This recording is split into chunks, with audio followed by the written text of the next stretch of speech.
Сәлем, бұл Лаура Леспек. Менің YouTube арнама қош келдіңіздер. Ешқандай вложение салмай, блог жүргізбей, курс сатпай, алғашқы 1 миллион теңгені қалай табуға болады? Бүгін біз сіздермен 2025 жылы 1 миллион теңгеге табысқа шығудың толық инструкциясын осы видео сабақта талқылайтын боламыз. Просто бүкіл адам, бүкіл новичок, немесе миллионға әлі жете алмай жүрген кез келген маман көруі керек видео. Кеттік, ендеше бастайық. Менің есімім Лаура Леспек. Мен SMM запуск саласындағы экспертпін. Осы салада келе жатқаныма 6 жылдың көлемі болыпты. Атап айтатын жаңалықтардан 24 жылдың соңында ата-анама Алматыдан коттедж сыйладым. Одан бөлек өзімнің бүкіл базовый потребностьтарым жабылған, керемет командам бар, және қазақ нарығында өзінің аты бар. Осындай инфобизнесмендердің қатарындамын. Менің блогым Инстаграмда, если что, тіркеліп алыңыздар. Ал YouTube'да біз сіздермен прям өте қатты жақындасамыз. Менің толық білімімді осы жақтан сіңіре аласыздар. Және бүгін мен сіздерге от души алғашқы 1 миллион теңге табудың схемасын бергім келіп отыр.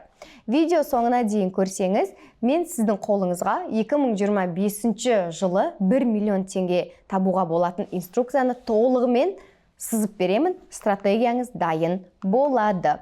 Ескерту, егер сіздің қазір табысыңыз 0 болса, бір айдан кейін 1 миллион теңге тауып кетемін деген иллюзиясы бар, бір менен волшебная таблетка күтіп отырған жандар, сіздерге менде ешқандай волшебная таблетка жоқ. Бұл видеоны көргеннен кейін сіз четкий пониманиеңіз пайда болады, әрекетке көшуіңіз керек.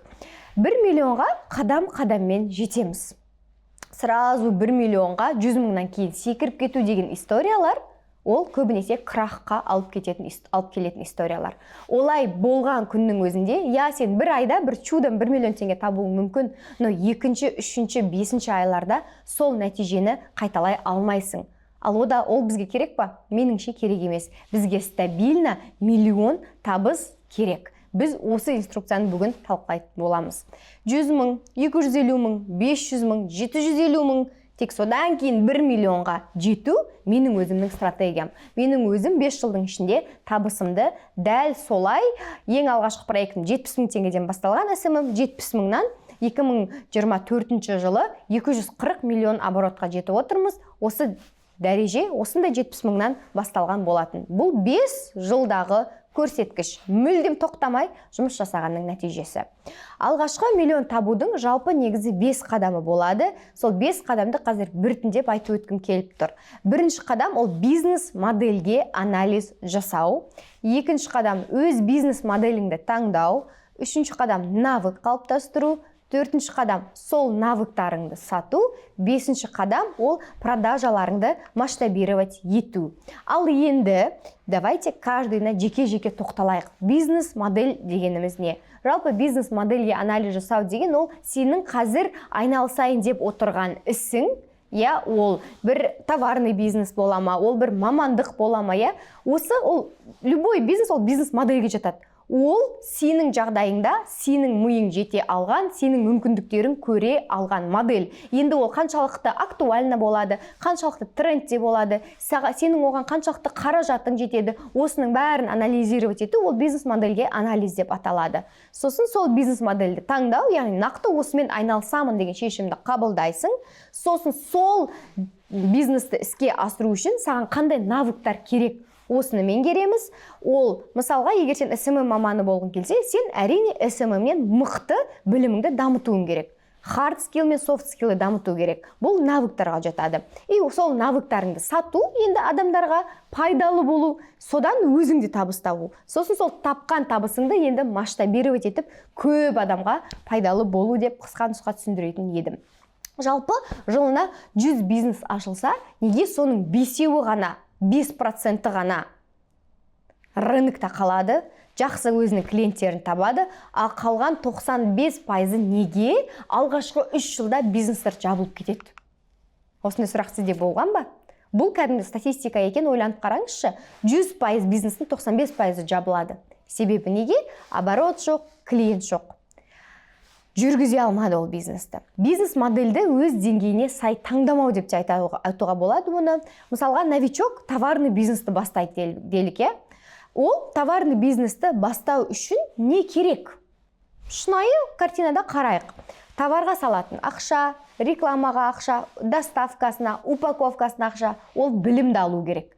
Бірнеше бизнеске бірнеше салатын ақша бар. Тіпті мысалға даже басында таргетті қоспай, тек тиктокпен, продающий роликтермен жасайсың, сосын барып, не қыласың, товарды сатып алмай тұрып, бірінші сатып қоясың, сосын барып сатып аласың дегеннің өзінде де бірнеше үлкен риск бар. Осы рисктарды біз елестетуіміз керек.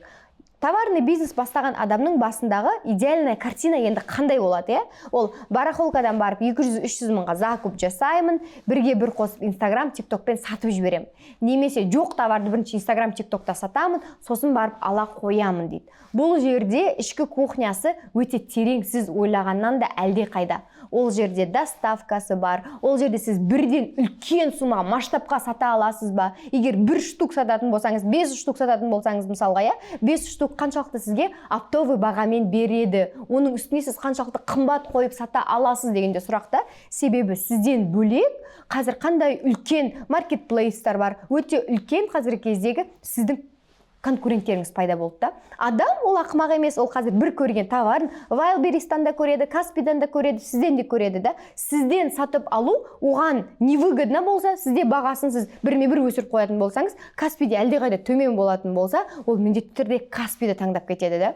Сондықтан да бұл жерде олай сату үшін сізге үлкен сумма керек, үлкен көп масштаб керек. Ал ол масштаб сіз блогер болсаңыз болады, сізде аудитория болса болады да, сіз енді бастап жатсаңыз, ондай көп аудиторияны қалай қамтисыз деген сұрақты да өзіңізге қоюыңыз керек. Ал егер маркетингтен, продающий роликтардан хабарыңыз болмаса, сіз тіпті сол нәрселерді білетін SMM маман жалдауыңыз керек болады да. Оның өзі сізге тегін жұмыс жасамайды, оның өзінің зарплатасы бар дегендей. Міне, егер товарный бизнеспен шынайы айналысатын болсақ, шынайы реальный картинаға қарайтын болсақ, дәл осылай. Ал егер Каспий магазины тіпті ашатын болсаңыз, ол жердің өзінде бірнеше өту керек кезеңдері бар, және ол Каспий магазин сізге рұқсат беру үшін де сізде бірнеше миллион оборотта болу керек та. Осындай детальдардың барлығын қарауымыз керек, түсінуіміз керек. Айналан конкурентке толып тұрған заманда ол товардың рекламасы, упаковкасы, доставкасы деген сияқты нюанстар ескерілмей минусқа кіріп кету вероятности өте жоғары. Енді новичоктарға арналған бизнес модельдің критерийлері бар. Мен сіздерге мынандай критерийлерді міндетті түрде ұстануға шақырамын. Бірінші, ол вложениенің аз болуы. Яғни бизнес гипотезалардан тұрады. Бұл жерде бірдеңе бастасаң, сен бірден байып кетесің деген кепілдік жоқ. Тіпті 10 мүмкіндіктен кейін де сен байымауың мүмкін. 11-шісінде сенің гипотезаң атуы мүмкін. 11-ші сенің жасайтын әрекетің саған нәтиже алып келуі мүмкін. Сондықтан да қателік жасасаң да ол қателіктің бағасы қымбат тұрмайтын әрекеттерді жасауымыз қажет. Аз ақшамен кіріп, аз-аздан өсу, немесе сөзсіз, көзсіз риск жасап, бірнеше миллионға қадалу сіздің таңдауыңызда. Мысалға, қайтадан қайтып оралайық, тағы да сіздерге түсінікті болу үшін. Фриланс, давайте услуга сатуға тоқталайық. Фрилансқа бүкіл онлайн мамандықтар жатады. Яғни сіз онлайн жасай алатын мамандықтар. SMM, копирайтер болсаңыз да, графический дизайнер боласыз ба, таргетолог боласыз ба. Немесе товарный, кәдімгідей офлайн бизнес. Ол там магазин косметики болуы мүмкін, неше түрлі товар болуы мүмкін, Каспийде, Wildberries'да, немесе тағы да басқа. Мысалы, кішкентай донерке ашуыңыз мүмкін вагончикта, немесе кофе с собой аппаратын қоюыңыз мүмкін деген секілді. Осындай бизнес модель новичоктарға сәйкес келеді. Мысалға, донерка ашсаңыз плюс-минус 2 миллион қаражат, ал если кішкентай жаңағыда кофе с собой аппараттарын қоятын болсаңыз, тоже плюс-минус 1,5-2 миллион теңге қаражат керек болады. Бұл жақта да қатты бірінші вложение көп емес, ал фриланста да то же самое. Сіз сапалы курстар оқитын болсаңыз, SMM-нен, таргеттен, графический дизайннан, плюс-минус 300 мыңның бағасында сіз алғашқы мықты, нақты сізді өсіретін навыктарды қалыптастыру осындай сумманы талап етеді. Міне, фрилансқа көп ақша салудың да қажеті жоқ та, әлде қайда төменірек офлайн бизнестен қарағанда. Себебі бұл жаққа керекті интернет, қолыңыздағы телефон, и все. интернет қолыңыздағы телефон. SMM-ны сіз интернетпен, телефонмен бола аласыз. Сізге MacBook-тың да қажеті жоқ. Таргет жіберсеңіз, сізге ең алғашқысына компьютер қажет болады. MacBook емес, любой компьютер. Точно так же графический дизайнер болсаңыз да, қол алдыңызда техникаңыз болса жеткілікті. Ал магазин ашуда неше түрлі жұмыстар тұрады. Точка табу, точка таңдау. Если сіз кофе аппаратын қоятын болсаңыз, қай кофенің аппаратын қоясыз, ол жердің өзінде бірнеше моменттер бар. Франшиза сатып алатын болсаңыз, ол тіпті екінші жұмыс. Каспи магазин ашатын болсаңыз, сіздің ипіңіз болу керек. Ол жақта ипіда оборотыңыз болу керек деген секілді. Осындай моменттер тоже өте көп. Көрдіңіздер ма? Новичоктарға арналған бизнес модельдің екінші критерийі менің ойымша гибкий болу керек. Себебі сіз енді новичоксыз, сіз толығымен бұл салаға бірден басыңызды қойып кіріп кете алмайсыз. Сіз студент болуыңыз мүмкін, сіз мамочка в декрете болуыңыз мүмкін, сіз мектепті бітіріп жатқан оқушы болуыңыз мүмкін, сіз бір жерде жұмыс жасайсыз, қосымша табыс тапқыңыз келуіңіз мүмкін да. Сондықтан да сізге гибкий графиктің болуы маңызды. Мысалы, сіз өзіңізге ыңғайлы бизнес модель ретінде фрилансты таңдадыңыз делік, сізде фриланстағы гибкость бар да, ол жерде еркін график. Сен мысалы бір күн барып, таңнан кешке дейін, например, суббота или воскресенье өзіңнің основной жұмысыңнан бөлек күндер, полный келесі аптаға толығымен контент планыңа сай нені түсіріп кете аласың, материалдарды түсіріп кете аласың. Ар жағындағы бір апта сен сол бар материалмен жұмыс жасай бере аласың. Таргетолог болсаң, кешке жұмыстан келгеннен кейін жасай аласың, немесе таңертең ерте тұрып жасай аласың. Точно так же дизайнер болатын болсаң, кешке жұмыстан кейін түнімен жасауыңа болады, немесе таңертең жасауыңа болады деген секілді. Сенің жұмысың бір жерде отыруға, всегда сол жерде болуға, тұрып сатуға байланысты емес. Көрдіңіздер ма? Осы жағынан фриланс ол өте тиімді мүмкіндік. Бір жерге байланбай жұмыс жасайсыздар. Гибкость жоқ бизнес модельдерде болады. Мысалға қараңыз, сіз, например, жаңағы общепитке келейікші, то же самое общепитке.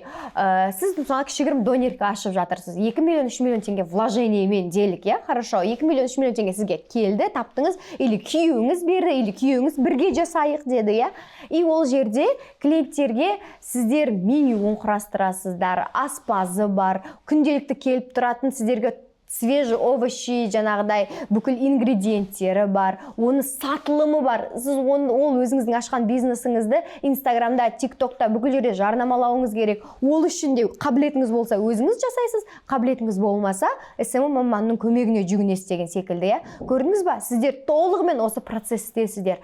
Таңнан кешке дейін. Неге? Себебі жаңағыдай продуктыны күтіп алу, аспаздың жұмыс жасауы, уақытлы бағанағыдай рекламалардың жүріп тұруы, социальный сеттердің жүргізілуі, сатылуы, бәрі бір өзіңізге байланып тұр. Сіз бір уақытта бірнеше процеске жауап бересіз. Бұл өте көп ақшаны, энергияны талап ететін бизнес. Гибкий бизнес модельдің артықшылықтары өзгерістерге тез бейімделе аласың, риск аз, эксперимент жасай аласың, көп шығын талап етпейді да. Көрдіңіздер ма? Қолыңда бір телефоның болса, басыңда идеяң өзің болсаң жеткілікті да. Неше түрлі, мысалға сатылым болмай жатқан күннің өзінде, неше түрлі гипотезаларды тестировать етесің, бұлай саласың, рилсты бұлай саласың деген секілді, Сатылым алып келу үшін неше түрлі әрекеттерді жасай бере аласың. Ал егер общепитте сондай қателік жіберетін болсаң, сенде мысалға хейт кетіп қалуы мүмкін, саған бір клиенттің екінші рет қайтып келмеуі мүмкін, сен контроль, качество қарап отыруың керек, новый клиенттердің подтогында обеспечивать етуің керек деген секілді. Бұл жерде сенің бір қателігің өте үлкен шығындарға алып барады. И келесі новичоктарға арналған бизнес модельдің үшінші маңызды критерийлерінің бірі ол процестің жеңілділігі деп айтатын едім. Себебі товарный бизнеске былай қарап тұрсаң, ой күшті алдың, тұрдың, мысалы стриммен сата салдың деп ойлайсың, Бірақ одан бөлек закуп, доставка, переговоры, сапаны бақылау, упаковка, маркетинг, налог, команда жинау, ИП ашу. Одан бөлек сіз киім сататын болсаңыз, хорошо S, XS-терін бәрін сатып жібердіңіз, қалған размерлерін сіз сата алмай қалдыңыз. Сіздерде всегда остаток болады. Сол остатокты қалай сатасыз? Осының барлығы өте маңызды да. Себебі сізден бірден бүкіл нәрсені алып кетпейді ғой. Көрдіңіз ба? Сізде осында қалып кеткен товарлар болады. Ол қалып кеткен товарлар сізге тегін тұрған жоқ қой. Сіз оның барлығын оптом бағамен болса да сатып алдыңыз да. Көрдіңіздер ма? осы моменттерді ескеру аса маңызды. Осындай үлкен жауапкершілікті көтеруге дайынсыз ба? Ал енді жеңіл процеске, әрине бұл салаларды да өтірік үйде жатып, аспанға түкіріп, сосын ақша тауып таппайсың. Бұл тоже қиын, тоже жауапкершілігі бар процесс, бірақ бұл жерде сіз фокусыңыз бір жаңағы клиенттің бизнесінде болады да. Сіз түбінде клиент алып келсеңіз жеткілікті. Сіз бағанағыдай закупқа, сосын қалған товарларды қайтадан сатуға, шешім қабылдауға, команда жинауға жауапты емессіз. Мысалға, услуга сатуға жаңағы SMM, таргет, прогревті примерге алып келіп жатырмыз ғой, сіз әлеуметтік желілерге өз услугаңды жарнамалап саласыз, клиентке өз услугаңызды ұсынасыз. Біздің клиенттер біздің айналамызда толып жүр, сіздің достарыңыздың айналасында толып жүр, міндеттеріңізді атқарасыз, и все. Мықты қабілетті меңгердіңіз, бірнеше гипотезаларды тестировать етіп көруге ашықсыз, идейнісіз, сразу клиент табасыз, клиентпен келсез, міндеттеріңізді качественно атқарасыз. Болды. Осы 4 қадамды жасайсыз, и сіз уже өзіңіздің алғашқы миллионыңызға жақындап жатырсыз. Енді вложениенің аз болуы, гибкий болуы и процесстің жеңілділігі главный 3 критерий дедім, Осы 3 критерийді пайдаланып, өз бизнес моделіңізге анализ жасап алыңыз. Немен айналсамын деп ойлап отырған едіңіз. Тіпті мысалға даже трейдинг, криптовалюта деген темалар қазір инвестицияда в теме ғой тоже күшті трендте болып тұр, Трейдингке де вложение керек. Алғашқы ақша болу керек. Сен торговать етіп бастауың үшін сенде алғашқы ақша болу керек. Сондықтан да ешқандай гарантия да жоқ та тоже сен сразу салған ақшаңды ақтап аласың деген. Бұл жақта да риск бар. Көрдіңіздер ме? Сондықтан да қайтадан айналып келіп, осы бір услугаларға, фрилансқа айналып келетін секілді. Мысалға, менің өзім инвестициямен, криптовалютамен айналысамын, бірақ мен алғашқы жылдарымда ол дүниемен айналыспадым мүлдем. Ол дүниелерді ойламадым да, себебі мен ақшамды көбейтуге бағытталдым да. Енді менде ақшам болған кезде, мен енді табысым жүйеленген кезде, мен осы сфераға қарай келе жатырмын дегендей. Келесі екінші қадам өз бизнес моделіңді таңдау. Новичоктар үшін ең ыңғайлы бизнес модель, өзім жаңа айтқандай бірнеше пример келтіргендей, услуганы сатып бастау. Ал енді сізде сұрақ туындауы мүмкін. Қандай услуга сатамыз? 1 миллион теңге әкелетін услуга қандай болуы мүмкін? Давайте осыған ойланып көрейік. 1 миллион теңге әкелетін услуга қандай болуы мүмкін? Продавец-консультант деген жұмыс бар, массажист бар, няня, репетитор, курьер, официант, клининг, кассир, маникюр-мастер. Маникюр-мастер болу үшін, я не представляю, 1 миллион теңге табу үшін сен қаншама клиентті қабылдауың керек. Няня болу үшін сен қандай няня болуың керек, сен қанша сағат жұмыс жасауың керек. Курьер болу үшін қанша заттасу білгеруің керек, Бұл услугаларды мен нашар деп төмендетпеймін, никак. Ол да қап-қара, қып-қызыл еңбек. Бірақ алғашқы миллионды табу үшін бұл жұмыстың түрлері сәтсіз деп ойлаймын. Неге? Себебі бұл жақта көп қолмен жасалатын жұмыс, бұл жақта уақытты талап ететін көп жұмыс, және де бұл жақта сіздерде арнайы всегда няняның да өз уақытты по часовой оплата алады. Неғұрлым көп уақыт жұмыс жасайсың, соғұрлым көп табыс табасың. Курьер, ол артық жұмысы болмау керек, ол күні-түні бірдеңе тасу керек та, мысалға ше. Одан бөлек тағы кім бар еді? Продавец-консультант. Сіз вообще сіздің зыпыңыз бар, фиксаңыз бар. Сізге бонусты да былай аса бір күшті сатқаныңыз үшін қосып бермейді да, көрдіңіз ба? Сондықтан да бұл жұмыстар алғашқы миллион теңге табуға тез алып келмейді. Ал енді 1 миллион теңгеге тез алып келетін, біз осы салаларға кірсек гарантированно таба алатын қандай салалар бар? Ол онлайн бизнеста. Рилсмейкер, SMM, таргетолог, контент-менеджер, прогрев маманы, мобилограф, графический дизайнер. Міне осы мамандықтар саған алғашқы миллион теңге табуға тез қадам жасай алады. Мысалға сен SMM маманы ретінде 2 крупный 500 мыңнан проект алуың мүмкін. Немесе 3 средний 300 мыңнан проект алуың мүмкін деген секілді, Алғашқы бірінші, екінші айда бірден олай ал демеймін, ол категорически так нельзя. Тек жарты жылдан кейін мен 2-3 проект алуға болады деп айтам. Оған дейін жарты жыл бойы сен бір бизнесті нәтижеге жеткізетін маман болып жұмыс жасауың керек, тестировать етуің керек. Ал егер графический дизайнер болатын болсаң, неғұрлым үлкен заказ қабылдайсың, неғұрлым үлкен ауыр күшті сайттарды қабылдайсың, соғұрлым күшті табыс табасың. Мысалға, әр лендинг үшін мықты дизайнерлер 50 мың 70 мыңнан алады. Егер сен 10 беттік дизайн жасайтын болсаң 70 мыңнан, сен уже 700 мың теңге табыс таптың бір-ақ заказбен деген секілді. Көрдіңіз ба? Әрине, бұндай ценниктарды өзіңе қою үшін де сен біраз еңбектенуің керек, бірден жүгіріп кетпейбіз. Менің қазіргі жетіп отқан жетістігімнің өзі 5 жылда жасалған әрекеттің нәтижесі. Көп ақша әкелетін услуганың критерийлері бір орынға байланбаған, бағасы 100 мың теңгеден басталады, оңай орындалады, үйрену үшін көп уақыт талап етпейді. Менің өзім осыдан 5 жыл бұрында SMM мамандық жұмыс жасаған, сол кездің өзінде өзімнің услугаларым үшін 100 мың теңгеден алатынмын. И это нормально, мықты мамандарға сондай төлеуге дайын. Бизнес модельге анализ жасадық. Услуганы таңдадық, ішіңізден сіз қандай мамандықпен айналысқыңыз келетінін түсініп отырған шығарсыз. Енді осы услуганы сата алу үшін бізге қандай қабілет жеткіліксіз? Өзімізге анализ жасап, осы қабілеттерді қалыптастыруымыз қажет екен. Навык қалыптастырудың жалғыз жолы ол білім. Яғни сіз білесіз, үйренесіз, сол үйренгеніңізді бірден практикада пайдаланасыз. Мысалға, сіздің таңдауыңыз таргетолог услугасына түсті деп айтайықшы, сіз таргетолог болғыңыз келеді. Өзіңіз шарите в телефоне, в компьютере, өзіңізді көрсеткіңіз келмейді, таргетолог болып жарнама жібергіңіз келеді делік. Енді сізді алаңдататын сұрақ, таргетті қайдан үйреніп аламын? Қазір онлайн мамандықтарды үйреніп алуға мүмкіндік көп, даже тегін оқып алуыңа да болады. YouTube-та ашып тегін оқисың, бір эксперттен курс сатып алсаңыз да болады. Қай жол сізді 1 миллионға тезірек апарады, сол жолды таңдаңыз. Өздігіңше тегін материалмен көп ізденуге болады. Бірақ түсініңіздерші, всегда тегін материал сізді нақты жолға алып баратын жолдарды көрсетуі мүмкін качественно, бірақ ол ұзақ уақыт болуы мүмкін. Сен өзіңе керегін аласың, ана 1 сағат көріп, бір жерден өзіңе керек емесін аласың. Немесе мықты онлайн обучениеден сен нақты жиналған выжимканы алып, бірден керегін пайдалана аласың да. Сен ақша төледің, бірақ өзіңнің тезірек меңгеріп алуыңа ақша төледің. Осыған ақша төлеу, мне кажется, стоит. 4-ші қадам ол навык қалыптастырғаннан кейін услугамызды сатуға кірісеміз.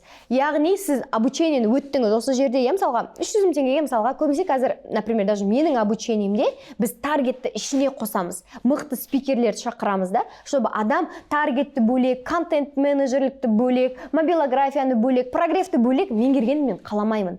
Мен бір өзімнің үлкен обучениеме бүкіл мамандықты қосамын. И ценасын да адамдарға пайдалы болғанын, и доступны болғанын қалаймын да.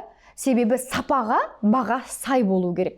Осыны алдың, оқыдың обучениеде, мықты теорияны біліп алдың, бірден практиковать етесің. Өте көп уақытымызды арнауға дайын болуымыз керек. Бірден алма түс, аспаннан басыма жау деген нәрсе жоқ. Осыдан қашыңыздар. Осындай мышление болса, сіз в моменте заработать ету деген өзіңізді крахқа алып бара жатырсыз.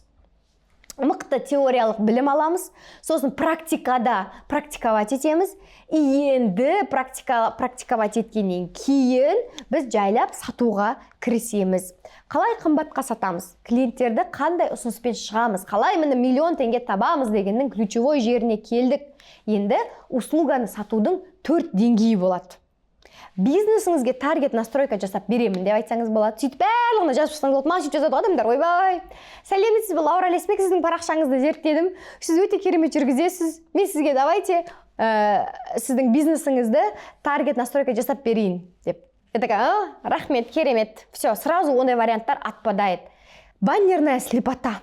Неге? Себебі не көп таргетолог көп, қайсына сенеріңді білмейсің. Даже тексттан өйстіп таргет жіберіп берейін дегенді көрсең, анау неадекватный тип екенін түсінесің да. Олай жасамаймыз.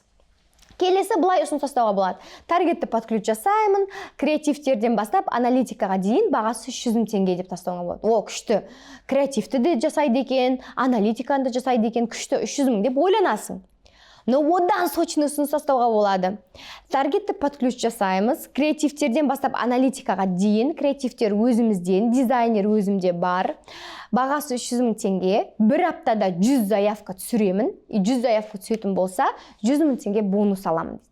И мы думаем, вау, если 100 заявка түсетін болса, 100 заявканың примерно 10% дейікші, 10% сатып алды, 10 адам сатып алатын болса, егер біз 10 адамға өзіміздің мысалға немізді саттық, давайте мынандай наборымызды саттық делік, әдемі посудан наборын саттық делік 30 мың теңгеден, әдемі набор 30 мың теңгеден 10 адам 30 мың 300 мың теңге екен. 300 мың теңге, мен оған тағы да 100 мың теңге беру, маған не резон деп ойланасың. Но сен бұл таргетологпен тағы да сөйлесесің.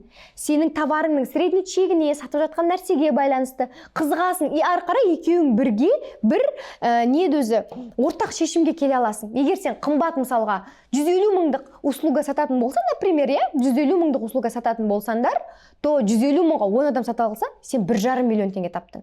Конечно, сен 1,5 миллион теңгеңнің 300 мыңын таргетологқа беруге, и оған 100 мың теңге бонус беруге дайынсың. 400 мың теңге шығын, өзің зато 1,5 миллион теңге тауып тұрсың.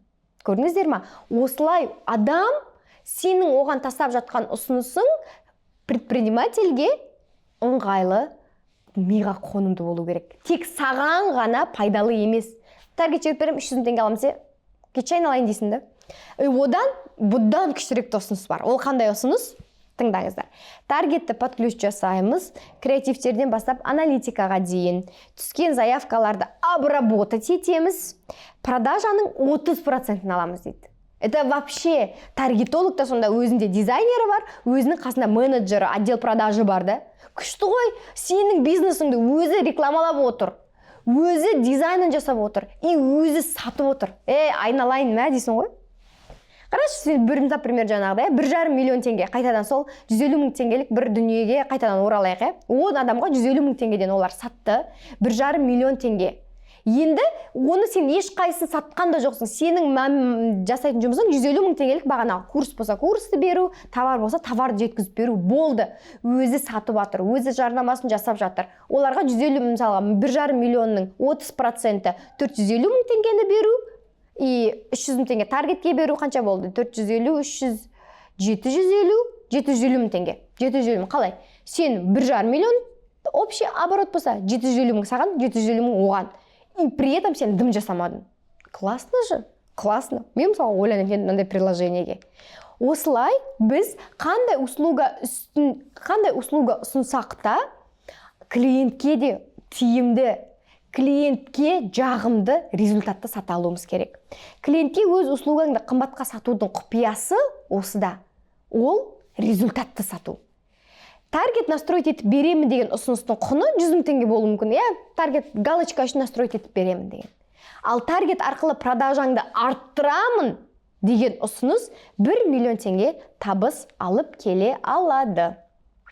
5-ші қадам продажаларыңды масштабировать ету.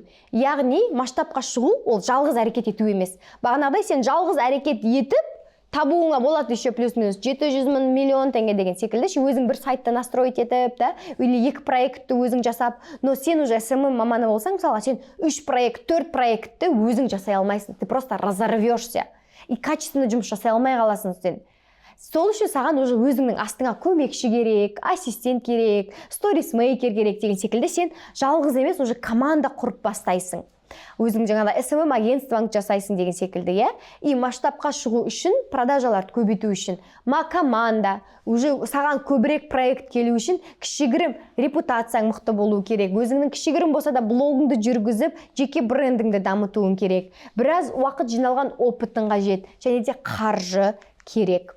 Сіз новичок болсаңыз, масштабқа шығуға басыңызды пока ауыртпай тұрыңыз дейтін едім. Бұл жақ тоже күшті жақ, оны сіз кейін ойланасыз, бірақ қазір сізді алаңдататын басты 4 әрекет, ол бизнес модельге анализ жасау, отырып шынайы, товардың бизнес істеймін, бүйтіп өтірік сата салам, сосын бүйтіп ала салам, барахолкадан 500 теңге ала салам, 3 миллион теңге сата салам деген нәрселердің бәрін алып тастап, реальный жасайын деп жатқан нәрсеңізге анализ жасаңыз. Екінші, бизнес модельді таңдаңыз, точно мынаны жасаймын деп. Үшінші, навыктарыңызды қалыптастырыңыз. Төртіншісі, сол навыктарыңызды сатыңыз, ұсыныңыз. Міне осылай сіз алғашқы 200 мың, 300 мың, 500 мың теңгені табасыз. Менің новичоктарға ұсынатын бизнес моделім ол SMM услугаларыңызды сатыңыздаршы дейтін едім. Себебі қандай онлайн сфераға барсаң да бәрінің бастамасы SMM. Сенде клиентке оффер тастай алудан ұсыныс болу керек. Таргетолог болсаң да сен оффер жаза алатын қабілетіңде болуың керек. Сол кезде сен қымбат маман боласың да. Оның барлығының базасы осы SMM-нен басталады. Менің өзімде жаңа атап өткендей, SMM курсымда онлайн мамандықтардың барлығына үйретеміз. Яғни өтірік үстін шалып емес, шынайы тереңдеп, Бізде үлкен онлайн школа. Менің 5 жылдық репутациям бар. Мен өтірік болмайтын нәрсе жасамаймын. Егер сіздер осы жолдарыңызды менімен бастағыларыңыз келсе, мен қазір шынайы сіздерге ұсыныс жасағым келіп отыр. Дәл қазір төменде бізде сілтеме тұр. Ол сілтемеде сіздер алдағы уақытта менің болатын SMM курсымның потогына тіркеліп аласыздар. Әлі еш жерде сатылым жоқ. Бұны тіркелу сізге ешқандай курсты алу керек деп обязывать етпейді. Ертең курсқа поток ашылған кезде біз сізге хабарлаймыз, ешқандай жаңалықтарды жіберіп алмайсыз. Всегда мүмкіндіктерді көріп отырасыз. Ары қарай келу, келмеу өзіңіздің құзырыңызда. Бірақ менің міндетім ескерту, және де шынында нөлден бастаймын деген жандарды байыту, ол менің миссиям. Сіз официант болуға тек сондай мамандықтардан ғана бастауға міндетті емессіз. Егер қабілетіңіз, қасиетіңіз болса, неге бірден онлайн мамандықтан бастамасқа, потенциалыңызды ашып жарқырамасқа? Сіздерді күтемін. Бүгінгі видео пайдалы болса, төменгі комментарийге рахмет, алғыстарыңызды жазып кетіңіздер. Осыны көрсінші, білшінші деген жақындарыңызға тарата отырыңыздар WhatsApp группаларда, мынаны көрші, родной точно деп. И, конечно же, маған подписаться етіп алыңыз, себебі осындай пайдалы ақпараттар менің каналымда өте көп болады. Көргендеріңізге рахмет. Сау!